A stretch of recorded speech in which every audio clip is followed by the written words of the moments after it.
Assalamualaikum Assalamualaikum warahmatullahi warahmatullahi wabarakatuh. warahmatullahi. We will present the English assignment material, relative clause and agree disagree.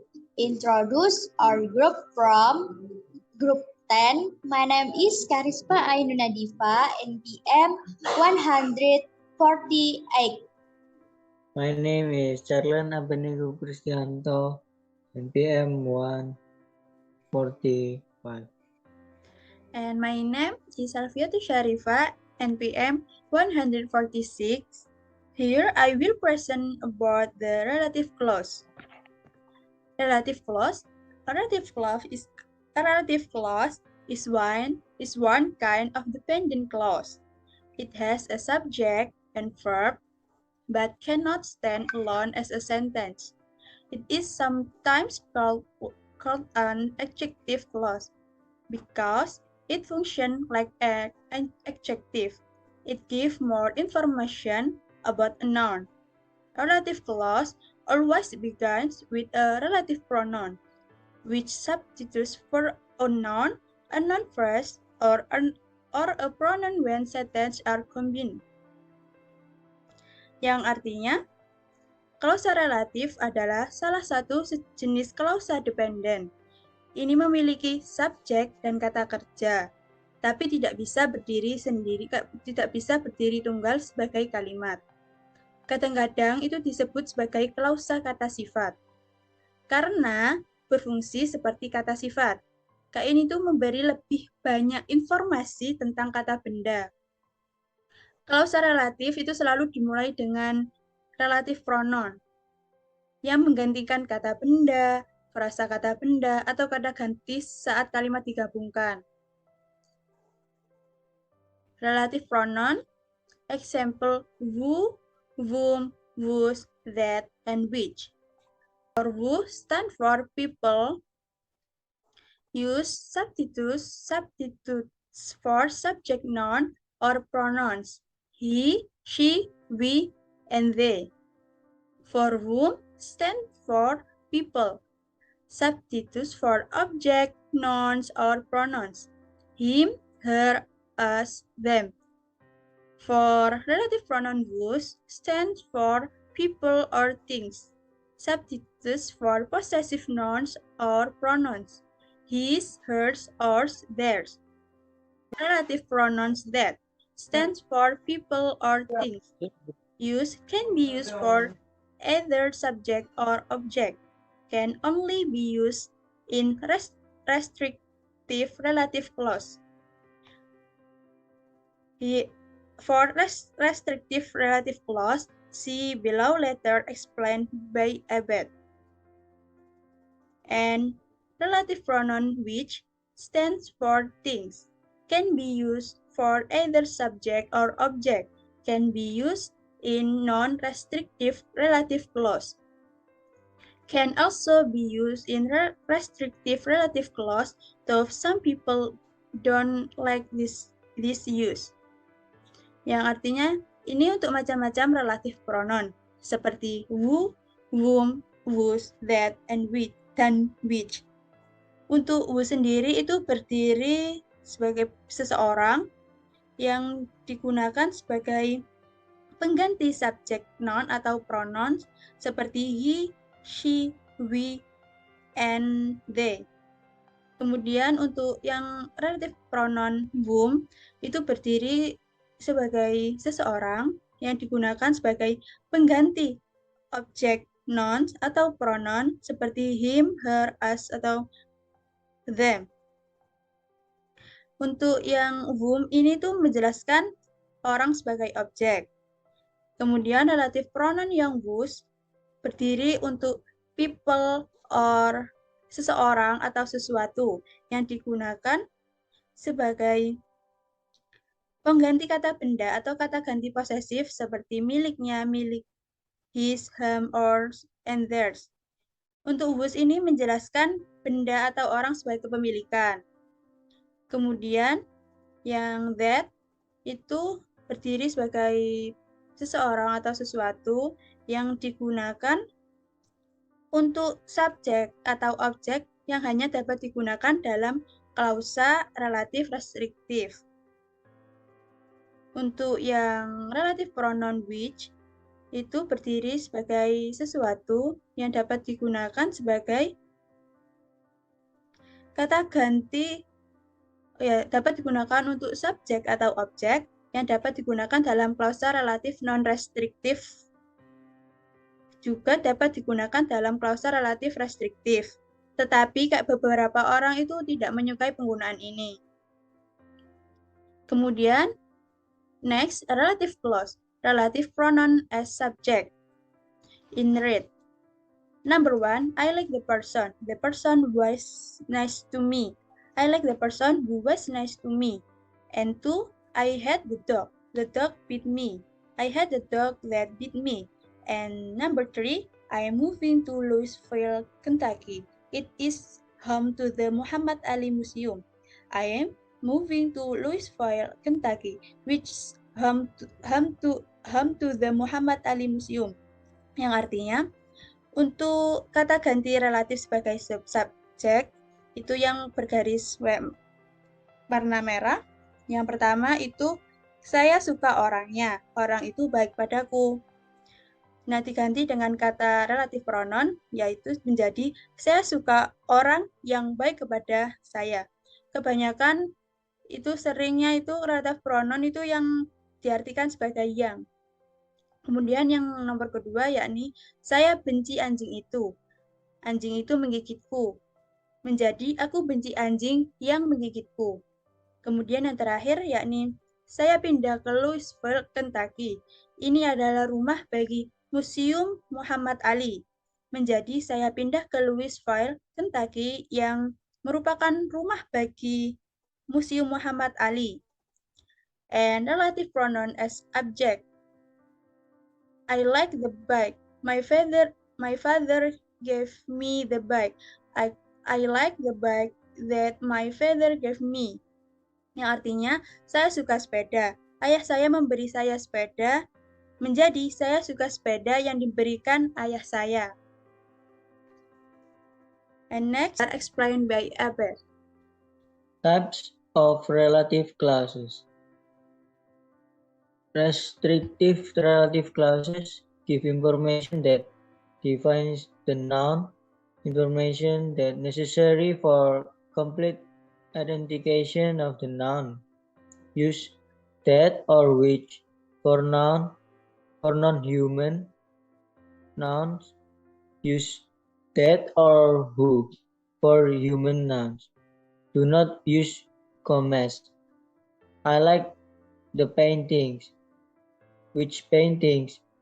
We cannot really identify them without the relative clause.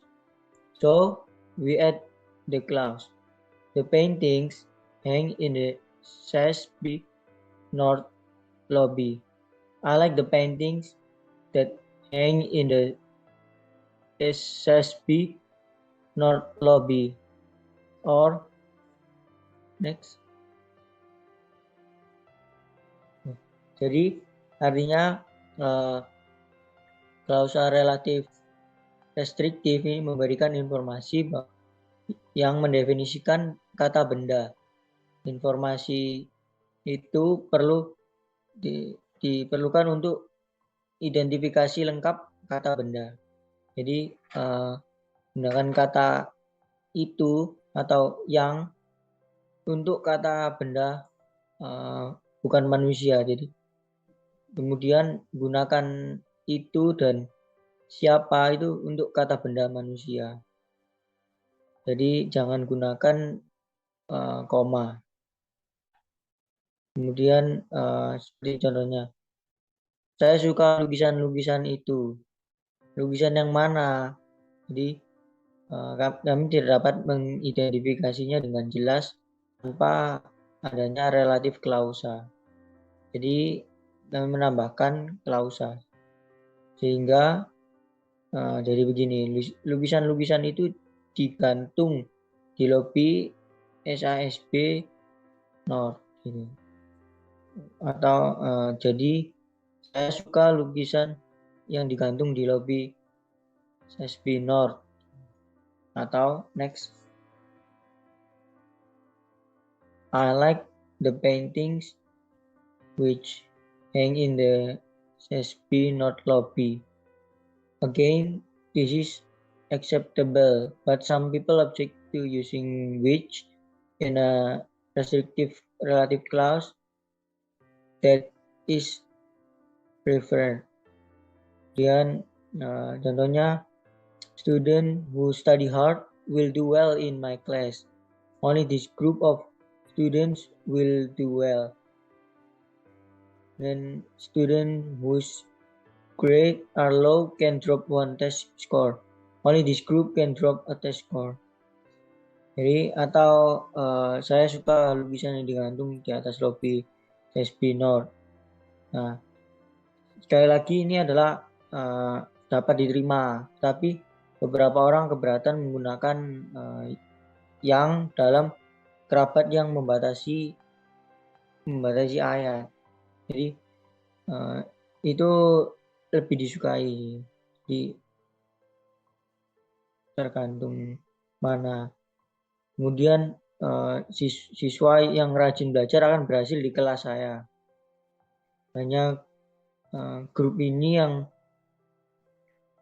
yang siswanya akan melakukannya dengan baik. Dan siswa yang nilainya rendah dapat menjatuhkan satu nilai ujian. Jadi hanya grup ini dapat menjatuhkan apa yang nilainya jatuh. Gitu. Nah, nilai ujiannya jatuh. Kemudian next, when the noun is the object of the preposition, but the noun and the preposition move together to the front of the relative clause. In less formal English, it's common to move only the pronoun to the front of the clause. Example, I spent hours talking with a person last night. I hope to hear from her. I hope I hear from the person with whom I spent hours talking last night. Jadi more formal. Or I hope to hear from the person whom I spent hours talking with last night. For less formal. Jadi, kata benda adalah objek dari kata depan, baik kata benda maupun kata depan bergerak bersama ke depan klausa relatif. Dalam bahasa Inggris yang kurang formal itu umum untuk memindahkan hanya kata ganti ke depan klausa. Jadi contohnya, saya menghabiskan berjam-jam berbicara dengan seorang tadi malam. Saya berharap untuk mendengar dari dia. Terus jadi yang lebih formal, saya harap mendengar dari orang yang dengannya saya menghabiskan berjam-jam berbicara tadi malam. Ya. Atau saya jadi seperti ini yang jadi kurang formal. Saya berharap untuk mendengar dari orang yang saya habiskan berjam-jam berbicara dengannya tadi malam. Ya. Next, non-restrictive relative clauses. This type of relative clause merely provides extra information. The information may be quite interesting and important to the larger conversation, but it is not essential for precise identification of the noun. That cannot be used as a relative pronoun in a non-restrictive relative clause. Commas are always used at the beginning and end of this type of relative clause. A non-restrictive clause can modify a single noun, a noun phrase, or an entire proportion. Example, my mother is thinking of opening a restaurant. My mother is an excellent cook. Klausa relatif non-restrictive. Jadi jenis klausa relatif ini hanya memberikan informasi tambahan. Jadi informasi tersebut dapat cukup menarik dan penting dalam percakapan yang lebih besar. Tapi itu tidak penting untuk diidentifikasi yang tepat dari kata benda. Jadi itu tidak dapat digunakan sebagai kata ganti relatif dalam klausa relatif non restriktif. Kemudian koma selalu digunakan di awal dan akhir dari jenis klausa relatif ini. Jadi klausa relatif non restriktif ini dapat memodifikasi satu kata benda, prasakata benda, atau seluruh proposisi. Jadi contohnya, ibu saya sedang berpikir untuk membuka restoran. Ibuku luar biasa dalam memasak. Next, my mother is already a clearly defined noun. So the second sentence becomes a non-restrictive relative clause set off by commas on both sides. Example, my mother, who is an excellent cook, is thinking of opening a restaurant. I'm planning to grow roses. I find roses quite beautiful.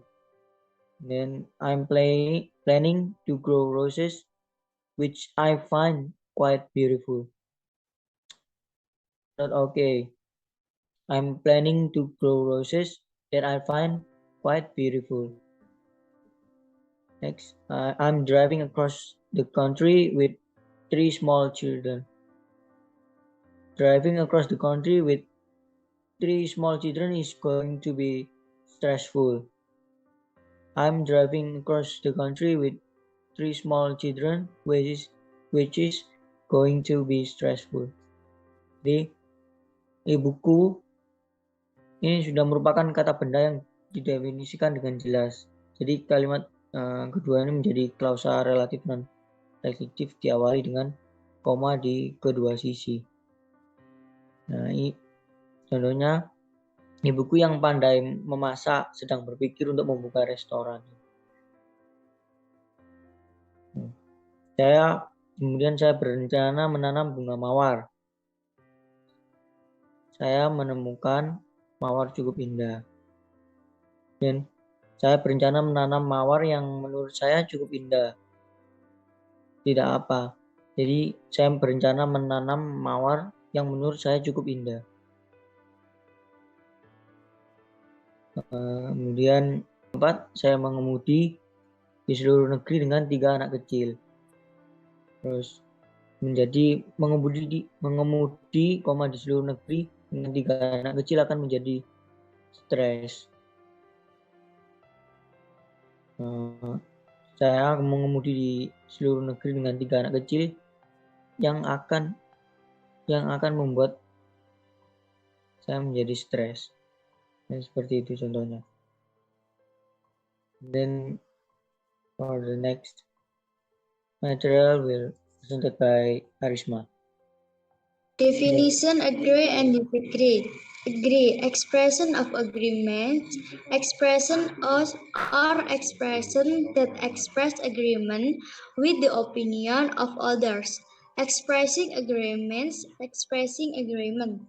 yang artinya ekspresi atau ungkapan yang menyatakan setuju dengan pendapat orang lain. Expressing agree berarti mengekspresikan persetujuan. Disagree, expression of disagreement means expression or expression that express disagreement with the opinion of others. Expressing disagreement, expressing disagreement. Expression of disagree artinya ekspresi atau ungkapan yang menyatakan tidak setuju dengan pendapat orang lain. Expressing disagree berarti mengekspresikan ketidaksetujuan. Next, when are agree and disagree used? Agreement and disagreement are often used in everyday conversation, especially when you are discussing opinion. Agreement is used to give approval to a statement. Disagreement is used to oppose or disagree with a statement. Kapan agreement and disagreement digunakan? Agreement and disagreement sering digunakan dalam percakapan sehari-hari. khususnya apabila kamu sedang mendiskusikan mengenai pendapat. Agreement digunakan untuk memberikan persetujuan terhadap suatu pernyataan. Disagreement digunakan untuk menentang atau tidak menyetujui suatu pernyataan. Function. The main function of agree and disagree is to express a sense of agreement and disagreement with something. Fungsi agreement dan disagreement ini adalah yaitu mengungkapkan rasa setuju dan tidak setuju terhadap suatu hal. Next. Example of expressing agree and disagree. Expressing agree. Example, I agreed with you, you are right. I can't agree with you more. That's the point. I will say that I felt the same way about. Yang artinya berikut ungkapan yang mengekspresikan persetujuan. Ada saya setuju dengan kamu benar, aku sangat setuju denganmu. Itulah ininya. Example of expressing disagree. I don't agree with you. I don't think so. That's not what I think. I can't agree with you less. I'm not sure, probably not. Berikut adalah ungkapan mengekspresikan ketidaksetujuan. Saya tidak setuju dengan Anda, saya rasa tidak, bukan itu yang saya pikirkan, saya sangat setuju dengan Anda, saya tidak yakin, mungkin tidak. Next. Example of dialogue. Expressing agree. Tommy. Our class is so dirty and trash is everywhere. We won't feel comfortable when we're learning. Rian. Why don't we sweep the floor and clean the class? Tommy. I will say that. Let's do it. Rian. Oke. Yang artinya ini adalah contoh dari dialog expressing agree. Tommy. Kelas kami sangat kotor dan sampah ada di mana-mana. Kita tidak akan merasa nyaman ketika kita sedang belajar. Rian. Kenapa tidak kita bersihkan lantai kelas? Tommy, saya akan mengatakan itu. Ayo lakukan. Rian, oke. Yang termasuk kalimat expressing agree pada dialog ini adalah Tommy, I will say that, karena menyatakan kesetujuan. Yang kedua, example of expressing disagree. Tommy, I think it will be nice to go hiking this holiday. Rian, that's not what I think. I want to go to the beach. Yang artinya, Tommy, saya pikir akan menyenangkan pergi hiking liburan ini. Rian, bukan, itu yang saya pikirkan, saya ingin pergi ke pantai.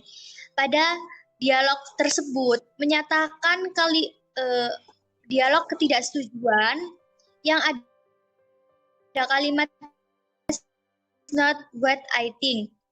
Rian tidak setuju kalau akan pergi hiking untuk hari ini. Thanks for your attention. Wassalamualaikum warahmatullahi wabarakatuh. Bye-bye.